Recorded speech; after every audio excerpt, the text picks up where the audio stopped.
Good evening and जय Hind soldiers, कैसे आप सभी लोग? बढ़िया। आपको बता दिया जाए एनडीए 1 2026 का आपका रिटर्न का रिजल्ट आ गया। जो भी बच्चे नहीं देखे आप सभी लोग जाके पीडीएफ में चेक कर सकते हैं आपका रोल नंबर है या नहीं। अब हम बात करते हैं एनडीए में जिसका भी रोल नंबर आ गया रिटर्न रिजल्ट में, आप सभी लोग एसएसबी की तैयारी करेंगे। एसएसबी की तैयारी की जब हम बात करते हैं तो बहुत सारे बच्चों के मन में होता है कि उनका एसएसबी नहीं निकल सकता क्योंकि उनको इंग्लिश नहीं आती, इंग्लिश बोलनी नहीं आती, इंग्लिश बहुत अच्छा समझ में नहीं आता, या कोई एक्टिविटीज में कैसे पार्टिसिपेट करेंगे। बहुत सारा डाउट होता है क्योंकि 5 दिन का एसएसबी का प्रोसेस है, वैकेंसी कम है, ये सारी चीजें आपके अंदर होती है। पहले आपको समझना पड़ेगा क्या एसएसबी इंग्लिश में ही देना जरूरी है या हिंदी में भी दे सकते हैं। तो ये जवाब बिल्कुल सही कि आपको एसएसबी इंग्लिश में ही देना, चाहे कोई भी एसएसबी हो, एनडीए, सीडीएस या कोई भी हो, ठीक है। तो एसएसबी आपको इंग्लिश में ही देना। अब इंग्लिश के अंदर किस लेवल तक इंग्लिश जाननी चाहिए ये आपको समझना पड़ेगा एसएसबी के प्रोसेस के थ्रू, यानी एसएसबी करता क्या है, कैसे सिलेक्शन लेता है और क्यों सिलेक्शन इस तरीके से लेता है। तो सबसे पहला चीज, जब आप एनडीए के बाद एसएसबी देने जाते हैं तो एसएसबी आपका क्वालिटी चेक करता है। कैसी क्वालिटी? ऑफिसर लाइक क्वालिटी, यानी आप ऑफिसर बनने लायक हो कि नहीं। अब ऑफिसर बनने के लिए क्या क्या क्वालिटी चाहिए होती है? आप कह सकते हो ऑब्जर्विंग पावर, किसी चीज को देख के क्या ऑब्जर्व करते हैं। तो आपका एक एग्जाम इसके अंदर होता है पीपीडीटी, यानी एक पिक्चर दिखाया जाएगा, उसको स्टोरी लिखवाया जाएगा, उस पर एक्सप्लेनेशन आपसे मांगा जाएगा। दूसरा बोल दीजिए वच्चा करके बोला जाता है, यानी स्पीकिंग स्किल, आप कोई चीज कितना आराम से स्पीक कर पा रहे हो, एक्सप्लेन कर पा रहे हो अपनी बातों को, ये आपका चेक किया जाता है।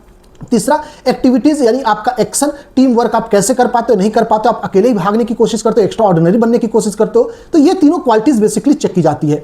अब हम बात करेंगे day 1, day 2, day 3, day 4, day 5 क्या होता है एसएसबी में। ये सबसे पहले एसएसबी आपका स्टार्ट होता है डे 0 से। डे 0 उनको बोला जाता है जहां पे कोई भी आपकी एक्टिविटीज नहीं होती, यहां पे बेसिकली आप एंट्री लेते हो और उसके साथ साथ आपका डॉक्यूमेंट वेरिफिकेशन हो जाता है और आपको चेस्ट नंबर दे दिया जाता है। और साथ ही साथ उसी दिन आपको बता दिया जाता है कहां पे आप रुकोगे और कहां पे आपका पूरा प्रोसेस चलेगा। पूरा A to Z आपका एक्सप्लेनेशन कर दिया जाता है उस सेंटर का प्रॉपर तरीके से, ताकि आगे दिक्कत ना हो। अब पहले दिन आपका स्टार्ट होगा एसएसबी। पहले दिन एसएसबी के अंदर आपका टेस्ट होता है स्क्रीनिंग बोल दीजिए और साथ में OIR टेस्ट। जो भी बच्चे आउट होने रहते हैं डे 1 में आउट हो जाते हैं या फिर डे 5 में आउट होते हैं, सीधी सी बात है, बीच में कोई भी आउट नहीं होगा। डे 1 आपका स्क्रीनिंग टेस्ट होता है जिसके अंदर OIR आपका हो जाएगा और PPDT हो जाएगा। OIR बेसिकली आपका रीजनिंग का क्वेश्चन होता है जहां पे वर्बल और नॉन वर्बल रीजनिंग पूछा जाता है। ये 2 पेपर आपको देंगे, 40 से 50 क्वेश्चन रहता है, यानी टोटल देखा जाएगा तो 80 से 100 के बीच में क्वेश्चन रहता है। ये ऑब्जेक्टिव होता है, इंग्लिश में होता है और निगेटिव मार्किंग इसमें नहीं होती है। इसमें कोई आपका कट ऑफ क्लियर नहीं होता, लेकिन हाँ इसमें पास होने के लिए न्यूनतम जो देखा गया वो 80 से 90% आपके क्वेश्चन सही होने चाहिए। साथ ही साथ उसी दिन आपका होगा, जैसे OIR पेपर 1 पेपर 2 के बाद आपका स्टार्ट हो जाएगा PPDT। PPDT के अंदर आपके सामने एक पिक्चर लगा दिया जाएगा और उस पिक्चर को देख के आपको स्टोरी लिखना और फिर उसको एक्सप्लेन करना, यानी आपका राइटिंग स्किल भी चेक हो गया और आपका स्पीकिंग स्किल भी चेक हो गया। ये हमारा डे 1 का हिसाब है। कुछ बच्चे यहाँ पे आउट हो जाते हैं, जो बच्चे कंटिन्यू करते हैं उनको वापस से टेस्ट नंबर अलॉट रहता है, उनको रहने का व्यवस्था बता दिया जाता है और जो बाहर रहते हैं उनको भेज दिया जाता है। अब डे 2 आपका स्टार्ट होता है जहां पे आपका साइकोलॉजी टेस्ट किया जाता है जो कि रिटन फॉर्म में आपका होता है। इसके अंदर आपका टैट, वैट, SRT और SDT होता है। टैट का मतलब थेमेटिक एप्रिसिएशन बोल दीजिएगा, वैट का मतलब वर्ड एसोसिएशन हो गया, SRT का मतलब सिचुएशन रिएक्शन टेस्ट हो गया, SDT का मतलब सेल्फ डिस्क्रिप्शन। ये आपका डे 2 होता है जो कि साइकोलॉजी टेस्ट का पार्ट होता है। डे 3 के अंदर आप GTO में पार्टिसिपेट करते हो और डे 4 भी GTO होता है। GTO 1, GTO 2 आप बोल सकते हो, डे 3 और डे 4।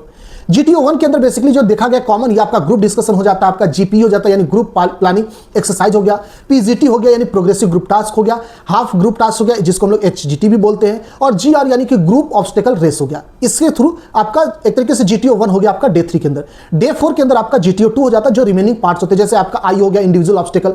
मान लीजिए डे 3 के अंदर आप ग्रुप में टास्क में पार्टिसिपेट कर रहे थे और कहीं छुप जा रहे थे क्योंकि बाकी बच्चे आगे निकल रहे थे, तो आपको डे 4 में मौका मिलता है। तो IO आपके लिए बनाएगा, इंडिविजुअल ऑब्स्टेकल हो गया, कॉमन टास्क हो गया आपका।